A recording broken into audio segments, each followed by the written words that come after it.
আসসালামু আলাইকুম প্রিয় দর্শক, আরেকটি ভিডিও নিয়ে খুব গুরুত্বপূর্ণ একটি ভিডিও নিয়ে হাজির হলাম।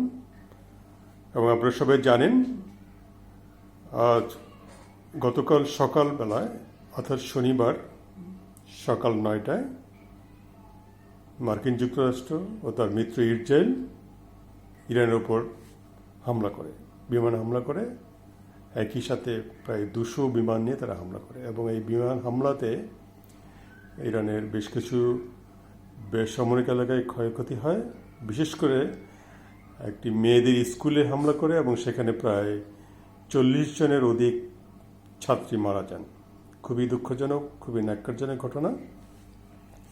তবে আসার কথা হলো এই যে এর পর থেকেই সকাল 9:30 থেকেই ইরান তার যে সবচেয়ে বড় অস্ত্র ভাণ্ডার ড্রোন হামলা এবং মিসাইল হামলা শুরু করে একের পর এক ইসরায়েলের উপরে এবং মধ্যপ্রাচ্যে থাকা মার্কিন সেনা ছাউনি বা মার্কিন ঘাঁটিগুলোতে আক্রমণ শুরু করে দেয়। তো আমি আজকে এই ইরানের সাফল্যের কথা বিবেচনা করেই থাম্বনেলটা এমনভাবেই সাজিয়েছি যেটি হলো ইরান একাই বীর দর্পে দুনিয়ার সেরা শক্তিধর দেশ যুক্তরাষ্ট্র ও তার মিত্র ইসরায়েলের বিরুদ্ধে লড়ে যাচ্ছে। আসলেই তাই, একাই বীর দর্পেই লড়ে যাচ্ছে। ফরাসি সংবাদ সংস্থা ও ইরানের নিজস্ব গণমাধ্যম জানিয়েছেন যে কাতারের আল উদি মার্কিন ঘাঁটি, কুয়েতের আল সালেম, সংযুক্ত আরব আমিরাতের আল থাফরা ও বাহরাইনের মার্কিন পঞ্চম ঘাঁটিতে ইরান বৃষ্টির মতো মিসাইল ছুঁড়েছে এবং এই মার্কিন ঘাঁটিগুলোতে ব্যাপক ক্ষয়ক্ষতি হয়েছে এবং বলতে পারেন যে অনেকটা তছনছ করে দিয়েছে। এছাড়াও কুয়েতে, কাতারে, বাহরাইনে, সৌদি আরবে যে সমস্ত জায়গায় মার্কিন সামরিক ঘাঁটিগুলো ছিল, অস্ত্র কারখানাগুলো ছিল, সেগুলোতেও ইরান আক্রমণ করেছে এবং সংযুক্ত আরব আমিরাতে ইসরায়েলের যে মুসাদের প্রধান ঘাঁটি ছিল সেখানে আক্রমণ করেছে। ইসরায়েলের অনেক গোয়েন্দা ঘাঁটি ছিল, সেখানে আক্রমণ করেছে।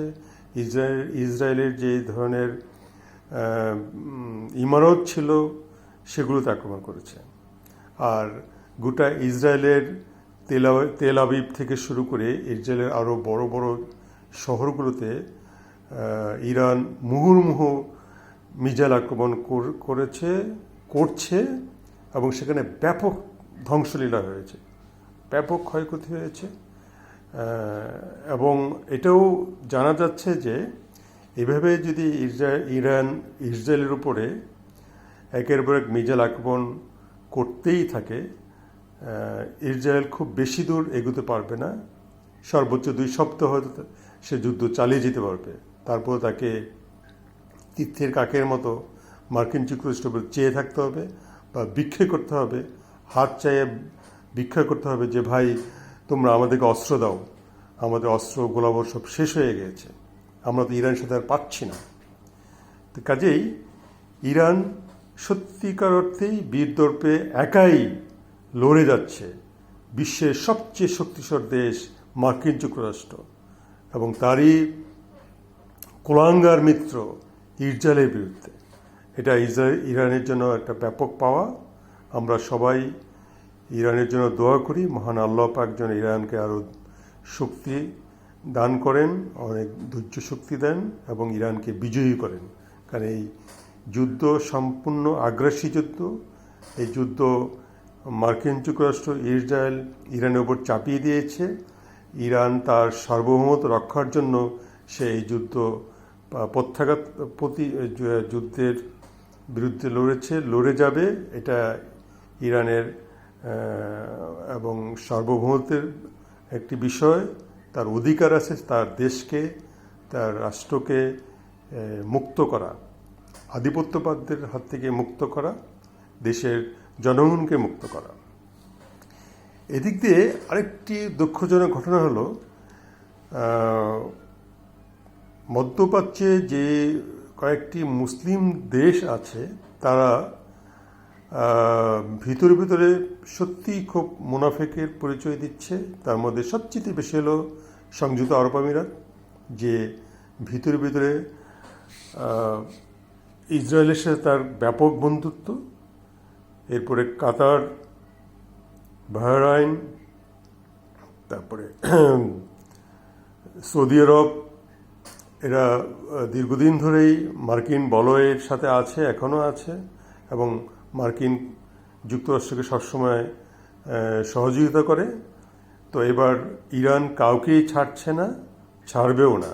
ইরান এই যুদ্ধ জড়ানোর আগেই বারবার হুঁশিয়ার করছিল যারা মধ্যপ্রাচ্যের যে সমস্ত দেশ, বিশেষ করে মুসলিম দেশ, যারা মার্কিন যুক্তরাষ্ট্র ও ইসরায়েলকে ভিতরে ভিতরে সহযোগিতা করছে বা করতে চাচ্ছে বা করবে, তাদের কাউকে ছাড় দেওয়া হবে না। এবং ইরান তার সেই কথা রেখেছে এবং সে এই সমস্ত জায়গাতেই সে মিসাইল আক্রমণ করছে, ছুটছে, এবং সেখানে ব্যাপক ধ্বংসলীলায় পরিণত হয়েছে, আরও হবে। এখনও সময় আছে এই মধ্যপ্রাচ্যের এই দেশগুলো তারা মার্কিন যুক্তরাষ্ট্র, ইসরায়েলের থেকে হাতটা ছেড়ে দিয়ে ইরানের পাশে এসে দাঁড়ানো, ইরানের পাশে এসে দাঁড়িয়ে ইরানকে আরও শক্তিশালী করে তোলা, অথবা ইরানের যদি পাশে নাও আসে তারা যেন চুপ থাকে, নিশ্চুপ হয়ে যায়, তারা যেন মার্কিন যুক্তরাষ্ট্রকে তাদের আকাশ ব্যবহার করতে না দেয়, তাদের কোনো রকম সহযোগিতা না করে, তাহলে ইরানের জন্য অনেক সুবিধা হবে। আমরা আশা করব তাদের এই শুভোদয় বুদ্ধির উদয় হবে। আর যদি না হয় তাহলে ইরানের হাতে তাদের একের পর এক মিসাইল আক্রমণ সহ্য করতে হবে। তো কাজেই ইরান বীর দর্পে এগিয়ে যাচ্ছে, আরও যাবে। ইরানের শক্তিমত্তা কোন পর্যায়ে এটা আমরা কেউ, এমনকি বিশ্বের কেউ জানে না। তো আমরা জানতেও চাই না ইরানের শক্তিমত্তা যা আছে তা আরও বেশি বৃদ্ধি পাক, এবং সে আরও এই আগ্রাসী মার্কিন যুক্তরাষ্ট্র এবং তার মদতপুষ্ট কুলাঙ্গার মিত্র ইসরায়েলকে ধ্বংস করে দেয় এবং ইসরায়েলকে মাটির সাথে মিশিয়ে দেয়, তার মানচিত্রটা পৃথিবীর বুক থেকে চিরতরে হারিয়ে যায়। আমরা সবাই এটা চাই, কারণ ইসরায়েল দীর্ঘ প্রায় 70-80 বছর যাবৎ এই মধ্যপ্রাচ্যের মানুষজনের ক্যান্সারে পরিণত হয়েছে, এবং সবাইকে সে খুবই সাংঘাতিক রকমের ডিস্টার্ব করে যাচ্ছে। বিশেষ করে গাজায়, ফিলিস্তিনে তারা দীর্ঘদিন যাবৎ হত্যাযজ্ঞ চালিয়ে যাচ্ছে। হাজার হাজার লক্ষ লক্ষ শিশু, কিশোর, বয়স্ক মানুষদের হত্যা করছে, নির্বিচারে হত্যা করছে। এই হত্যার খবর জেনেও মার্কিন যুক্তরাষ্ট্র বরাবরই চুপ থাকছে, বরং ইসরায়েলকে আরও বেশি শক্তিশালী করছে, বেশি মাত্রা অস্ত্র দিচ্ছে এবং টাকা দিচ্ছে, সব ধরনের সহযোগিতা করছে।